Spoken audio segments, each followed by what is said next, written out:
భారత్ బంగ్లా సరిహద్దులో ఐహాలిట్ కొనసాగుతోంది. బంగ్లాదేశ్ పరిణామాల నేపథ్యంలో ముందు జాగ్రత్త చర్యలు తీసుకుంటున్నారు. బంగ్లా భారత్ సరిహద్దులో రాకపోకలను భద్రతా సిబ్బంది తాత్కాలికంగా నిలిపివేసింది. సరిహద్దులకు అదనపు బలగాలను బీఎస్ఎఫ్ తరలించింది. ఆర్మీ యూనిట్లను కూడా ప్రభుత్వం అప్రమత్తం చేసింది. బంగ్లాదేశ్ విద్యార్థి సంఘం నేతలతో నేడు ఆ దేశ ఆర్మీ చీఫ్ భేటీ అయ్యారు. దేశంలో నెలకొన్న అశాంతి అల్లర్ల నేపథ్యంలో కీలక భేటీ జరిగింది. బంగ్లా ప్రధాని షేక్ హసీనా దేశం విడిచి వెళ్లిన తర్వాత కూడా అల్లర్లు కొనసాగాయి. ప్రధాని నివాసం, చీఫ్ జస్టిస్ నివాసం సహా అనేక అధికారిక నివాసాల్లోకి చొరబడి ఆందోళనకారులు లూటీ చేశారు.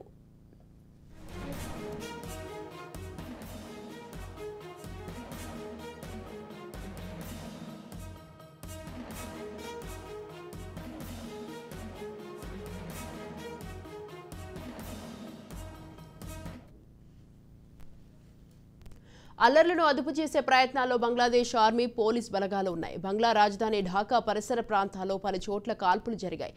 ఆందోళన చేస్తున్న విద్యార్థులు, ఇస్లామిక్ గ్రూపులపై కాల్పులు జరిగాయి. నిన్న ఒక్కరోజే హింసాత్మక ఘటనల్లో 135 మంది మృతి చెందారు.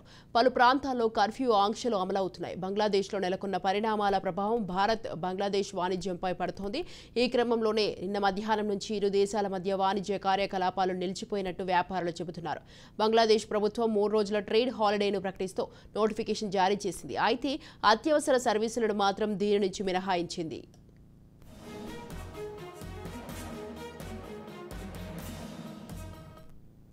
బంగ్లాదేశ్లోని అన్ని ల్యాండ్ పోర్టులో ఎగుమతి, దిగుమతుల కార్యకలాపాలు నిలిచిపోయాయి. పశ్చిమ బెంగాల్ ఎగుమతిదారుల coordination committee secretary Ujjal Saha తెలిపారు. బంగ్లాదేశ్ కస్టమ్స్ నుంచి క్లియరెన్స్ లేకపోవడం వల్ల ఎగుమతి, దిగుమతి కార్యకలాపాలన్నీ నిలిచిపోయాయి. ఇదిలా ఉండగా బంగ్లాదేశ్లో నెలకొన్న సంక్షోభం పట్ల భారత ఎగుమతిదారులు సోమవారం ఆందోళన వ్యక్తం చేశారు. ఆ దేశంలో చోటు చేసుకుంటున్న పరిణామాలు ద్వైపాక్షిక వాణిజ్యంపై ప్రభావం చూపుతాయంటున్నారు. అయితే త్వరలోనే పరిస్థితులు సద్దుమణుగుతాయన్న ఆశాభావాన్ని వ్యక్తం చేస్తున్నారు.